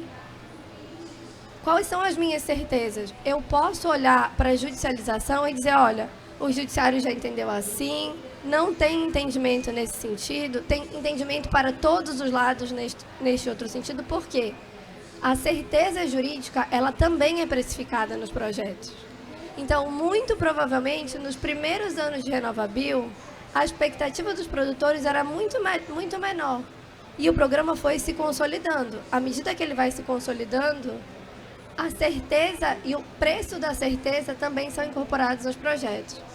Então, existe uma dureza da judicialização, que eu entendo a frustração, e eu entendo, mais do que a frustração, a decepção da assimetria que a judicialização causa, mas ela deixa a nossa agência reguladora e o nosso ministério muito mais bem preparados para um programa muito mais volumoso que vem aí. Então, para toda a rota de biocombustíveis, e a gente não pode se enganar, boa parte desses biocombustíveis e da experiência de torná-los viáveis bebe na fonte da implementação e da ideia de lidar com essa judicialização. E saber que dá para enfrentar, e que às vezes vai perder, e que às vezes vem uma canetada, mas que dá para avançar com uma política se ela é bem elaborada. E mais do que isso, gente, muitas vezes quem é o dono da caneta da política pública faz bobagem no sentido de tinha uma coisa na cabeça que na hora que colocou no papel e tem uma experiência, não deu certo. E tem a oportunidade de trocar. Isso faz parte da implementação. Às vezes vai mais devagar, às vezes vai mais rápido. Então, acho que, tentando olhar o lado bom da judicialização, a gente tem uma curva importante de experiência. A gente tem um mapeamento muito importante de quem são os juízes, como é o ativismo judicial no meio dos combustíveis. A gente sabe como isso vai ser panfletado de alguma forma. Então, a gente tem um preparo muito maior para ir para frente com questões agora, depois eu comento elas, que vem junto com a implementação do mercado de carbono. Então, a gente acho que passa uma página e agora vem novas complicações, novas complexidades que vão ser judicializadas, mas acho que a gente vem com outra experiência. Acho que essa é uma reflexão muito importante de quem olha tanto se vale a pena judicializar, como quem olha para um cliente e diz, a gente pode ter certeza sobre isso, que agora a gente já tem entendimento sobre isso. Então, temos um lugar muito mais avançado aqui.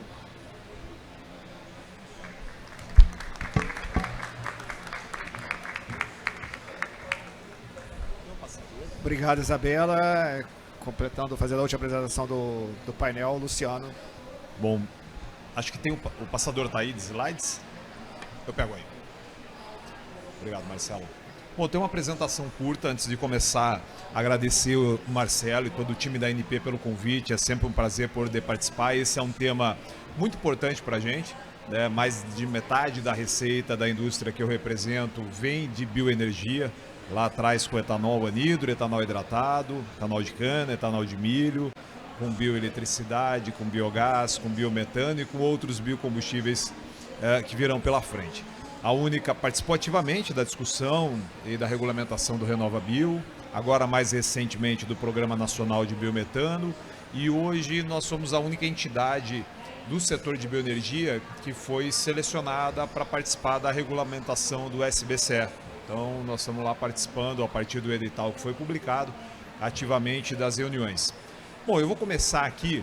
Eu trouxe 6 slides, talvez a gente sem combinar, a minha apresentação vai complementar um pouco a apresentação que a Rafaela fez inicialmente e em algum momento até ter alguma sobreposição, mas o meu foco é um pouco mais em outros elementos, mas nós vamos ter aqui um complemento no sentido de que o que eu procurei trazer aqui? Nós estamos falando de judicialização, então eu trouxe alguns dos questionamentos que são feitos em relação ao RenovaBio, que justificam uma liminar, que justificam um questionamento judicial, só para a gente refletir até que ponto eles fazem sentido, tá?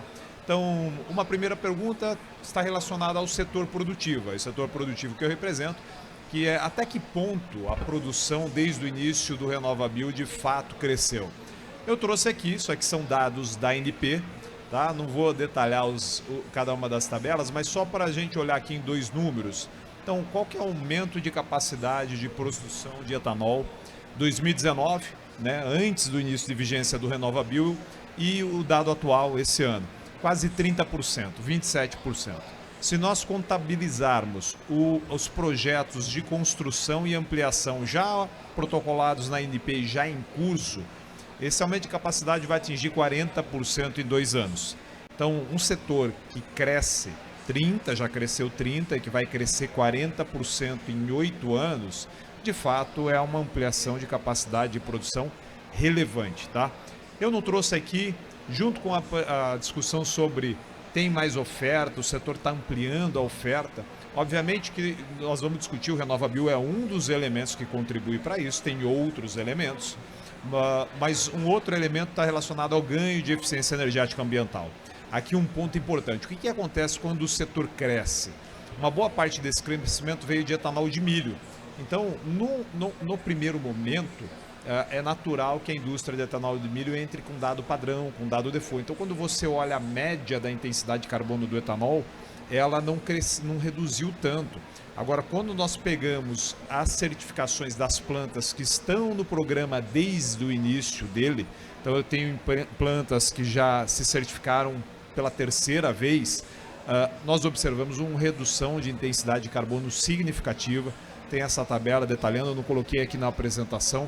Então, esses dois elementos relacionados à produção, de fato, não tem fundamento quando a gente olha os dados. Outra pergunta que sempre vem é que a oferta de CBIOS é insuficiente, não tem os CBIOS. Em algumas dessas reivindicações, dessas argumentações que ela é concentrada, que é difícil comprar. Eu coloquei aqui dois dados. Um dado da própria ANP, esse aqui é a oferta de CBIO de etanol, biodiesel, biometano, mês a mês desde o início do programa. Então, de fato, não tem absolutamente nenhuma concentração, tem um certo fluxo mensal e isso garante a possibilidade de compra pelos agentes que assim desejarem. Um outro elemento, eu pedi para o pessoal fazer, que é essa questão de tem CBIOS insuficiente, tem uma tabela grande aqui, eu não vou entrar no detalhe dela, mas aqui foi pego ano a ano do RenovaBio, quanto começou o estoque de CBIO, quanto que foi ofertado, quanto que foi aposentado, e a gente consegue comparar o que tinha de CBIO disponível com a meta obrigatória. Eu vou na última linha. Então, 2020, 126% de CBIOS, 2021, 138%, 2022, 182%. Então, em todos os anos, a oferta de CBIO era maior do que a exigência da meta. Então, nós não temos nenhum tipo de problema relacionado à oferta do título que justificasse qualquer tipo de questionamento sobre não conseguir comprar e por isso estou aqui judicializando, pedindo um waiver ou qualquer coisa do gênero. Um outro ponto que às vezes é trazido é que o CBIO pode ser comprado por parte não obrigada, por um agente que não é distribuidor, e isso faz com que a parte obrigada fique numa sinuca de bico, tenha mais dificuldade de comprar, tem que concorrer com um agente que não tem obrigação. E quando nós olhamos o gráfico, essa parte em verde é a porcentagem de CBIOS que está na mão do produtor, de quem emitiu, mês a mês. A área em azul é a porcentagem de CBIOS comprado pela parte obrigada, pelos distribuidores, e é natural esses picos, porque os distribuidores compram, aposentam, tiram o CBIO de circulação, e lá em cima, em vermelho, nós temos a quantidade de CBIOS comprada pela parte não obrigada. Então, de fato, é uma parcela muito pequena, né? Estou falando ali de 1, 2, 3%, a depender do mês, de CBIOS que são adquiridos por parte não obrigada. Então, essa suposta competição entre quem tem obrigação e quem não tem obrigação também não se sustenta quando nós olhamos com cuidado os dados. Bom, se tem CBIO, existe disponibilidade, o produtor está aumentando a oferta, está aumentando a geração de CBIOS. O outro elemento que é trazido às vezes é que o preço do CBIO é muito instável e volátil. E isso dificulta a operacionalização dos agentes nesse mercado. O que eu fiz aqui, só para a gente não entrar numa discussão muito técnica, mas eu coloquei um gráfico e uma tabela. O primeiro gráfico é difícil de olhar, mas só para fazer uma primeira inspeção visual. Eu coloquei a variação diária de preço dos CBIOS e coloquei outros produtos. Então aí nós temos petróleo, câmbio, gasolina, o preço do RIN lá nos Estados Unidos, digamos assim, um irmão parecido com o CBIO. E eu destaquei em azul, em roxo ali, a variação do preço do CBIO. De fato, no primeiro ano de RenovaBio, ele teve uma maior variação, que é natural para um mercado nascente, lembrando que nós estávamos no momento de pandemia. Agora, vamos olhar aqui de 2022 para frente. Não tem muita diferença entre variação de preço de petróleo, variação de preço de gasolina e variação de preço de CBIOs. A inspeção visual sempre traz algum questionamento. Eu não quero entrar aqui numa questão muito técnica, mas eu fiz questão de incluir uma tabela, né? Existem no mercado financeiro variação de preço, é algo já muito estudado, afinal de contas, ativos com maior volatilidade têm mais riscos e, portanto, tem mais retorno. Então, o mercado financeiro já estuda isso há décadas. O que eu fiz foi fazer um teste estatístico para olhar se de fato tem diferença na volatilidade do preço do CBIO frente à volatilidade do preço do açúcar, do petróleo, câmbio, etanol, gasolina. Eu circulei aqui só petróleo, gasolina e o próprio RIN americano. Então, assim, o distribuidor ele está acostumado com preço de petróleo, com preço de gasolina, é intrínseco ao negócio dele lidar com o preço desses dois combustíveis.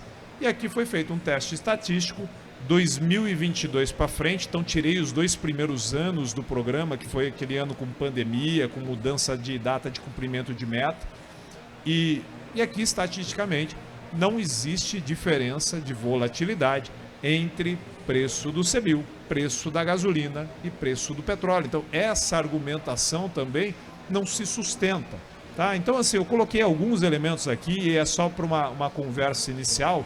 E por último, aqui talvez algo que esteja mais próximo do que a Rafaela apresentou. O último elemento é que o CBIO tem um custo elevado e que esse custo é especialmente mais pesado, ele onera mais os pequenos distribuidores. Então, o que eu fiz aqui? Nós pegamos todos os distribuidores que têm metas no programa, separamos aqueles que cumpriram e aqueles que não cumpriram e classificamos eles em 3 estratos.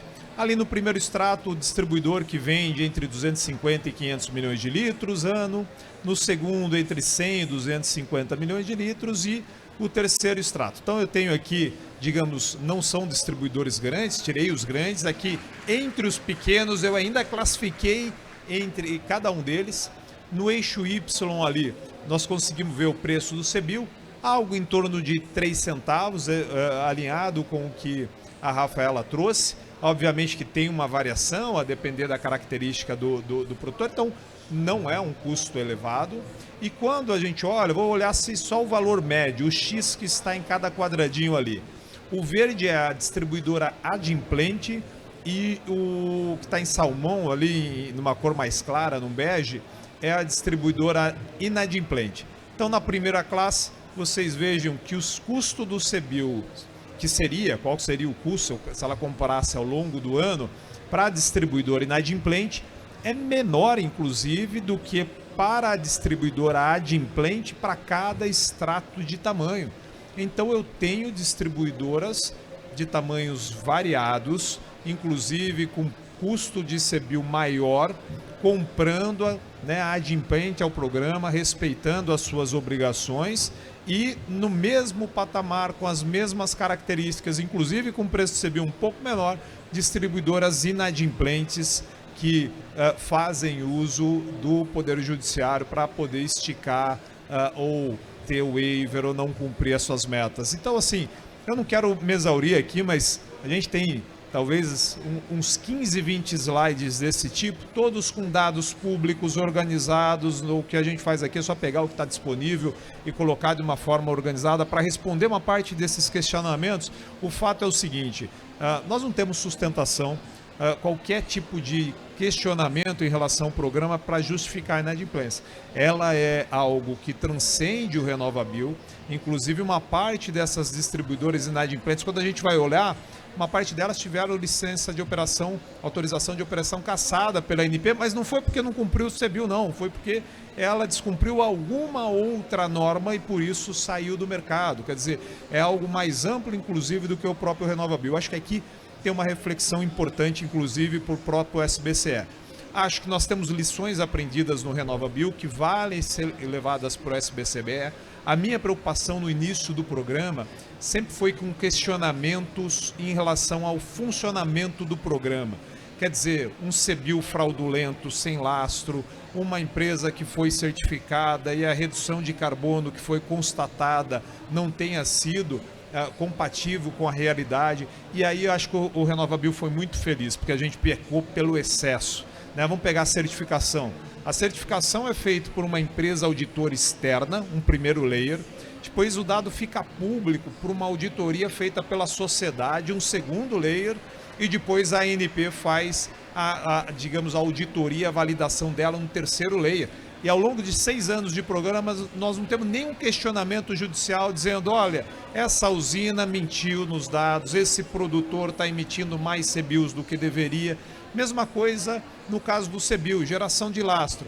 Serpo consulta a base de dados da Receita Federal, depois a gente vem para o layer do mercado financeiro, tem uma instituição financeira emitindo o CBIO e o registro lá na B3. De novo, tenho 3 layers e ao longo de todos esses anos não tem um único questionamento judicial de que esse CBIO foi emitido sem lastro, tem um CBIO fraudulento ou algo do gênero.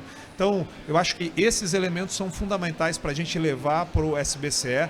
Nós vimos lá fora, o programa americano teve problema de RINs gerados de maneira fraudulenta, nós não tivemos no RenovaBio. Agora, surgiram outros que não estavam previstos inicialmente, acho que para a gente discutir aqui ao longo do painel. Obrigado, viu?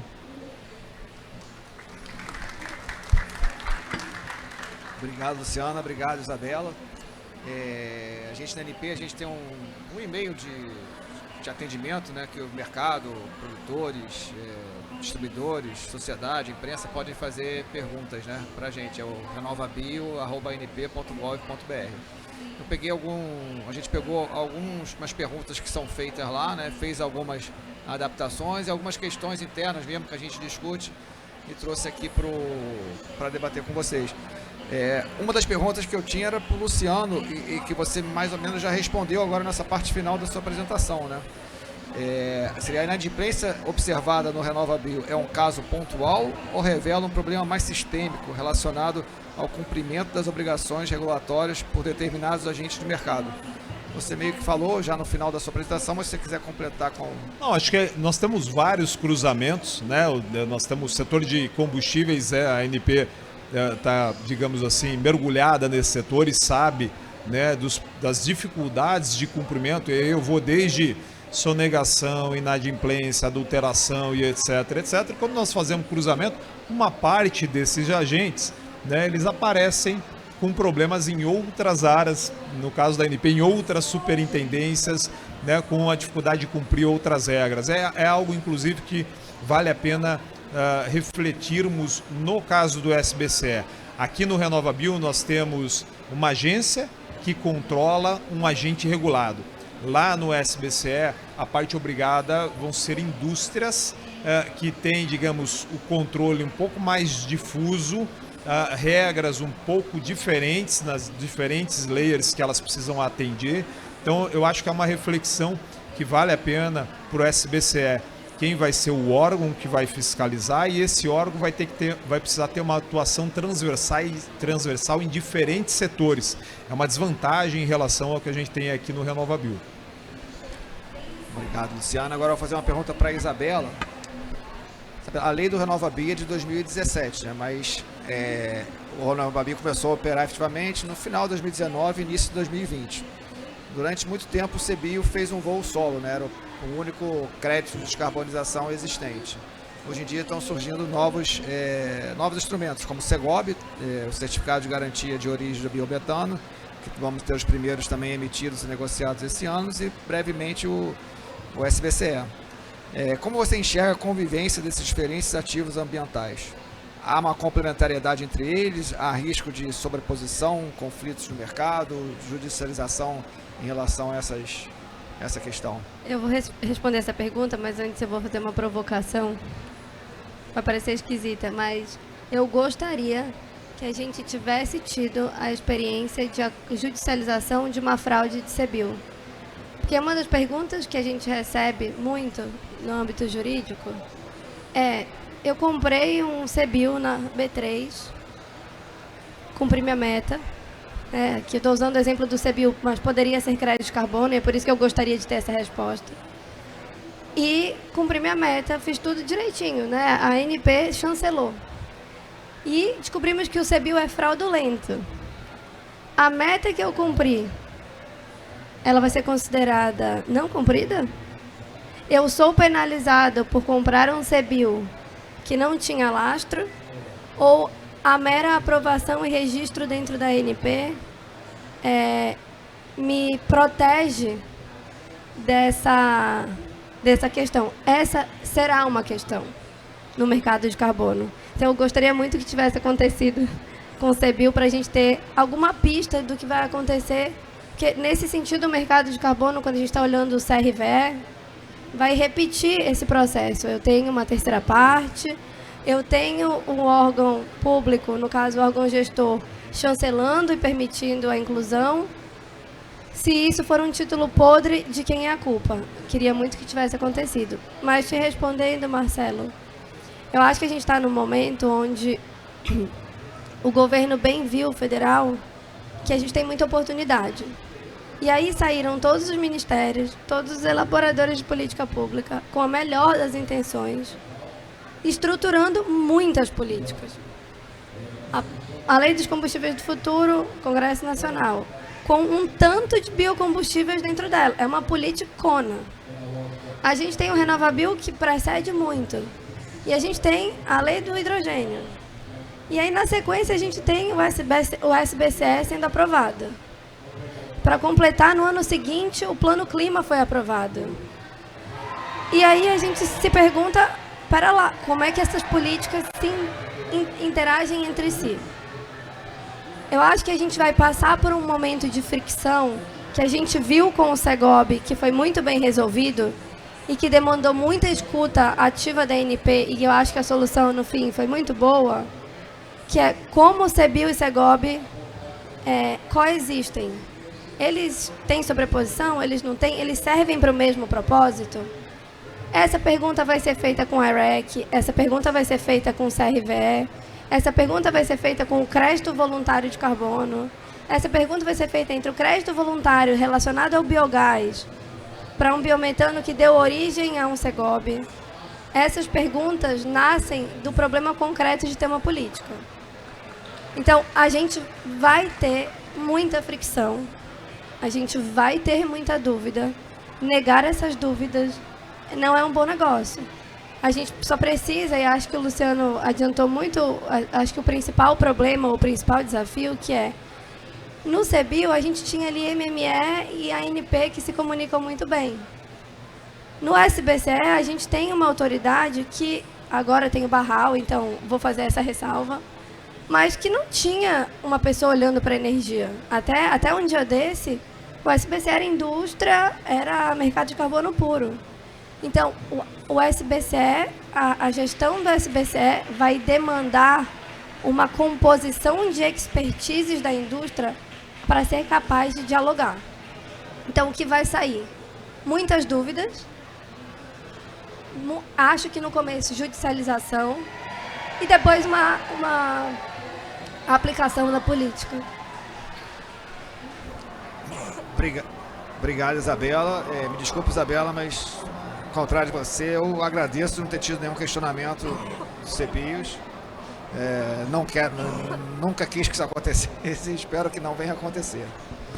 Fazer uma pergunta aqui, mas de qualquer maneira, muito obrigado. Já a gente vai usar vários argumentos trazidos aqui nos nossos subsídios que a gente usa lá para ajudar a AGU a defender o RenovaBio e os próximos programas. Vou fazer uma pergunta para a Rafaela aqui. Rafaela, você mostrou na sua apresentação que essa onda de judicialização contra políticas de meio ambiente não é uma jabuticaba do Brasil, acontece no mundo todo, né?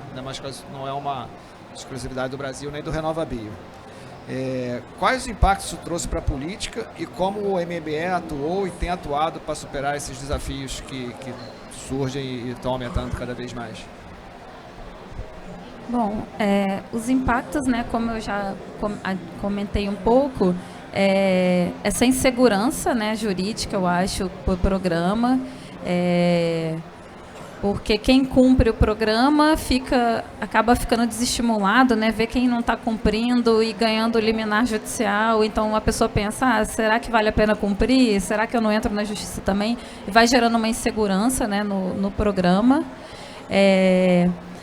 A questão do preço, né? Porque o preço está muito alterado de forma, né, não normal. Digamos assim, ele não está, o mercado de CBio ele não está operando como ele deveria, porque a gente tem essa concorrência desleal, né, de quem não cumpre o programa e acaba não tendo esse custo de aquisição de CBio e, ao mesmo tempo, ele repassa para o consumidor esse custo, porque o preço é dado. Então, ele cobra o mesmo preço de quem está cumprindo pelo produto, mas ele não tem esse custo, então ele tem uma concorrência desleal. E acho que assim, e também essa parte do mercado, né, dos produtores. E para a gente, assim, teve um impacto grande primeiro, uma frustração, como a Isabela falou, né, dessa coisa da judicialização, de ter que ficar trabalhando. Gente, eu não sou advogada. Eu falei, eu vou fazer uma especialização em direito, porque o que eu respondi de processo, o pessoal da NP também, assim, eu já estava ficando expert em fazer subsídio para consultoria jurídica. Mas a gente, ao mesmo tempo, ganhou um aprendizado, né, também, de como a gente responde, o que o juiz leva em conta. Então, isso foi um impacto positivo para a gente levar para as outras políticas.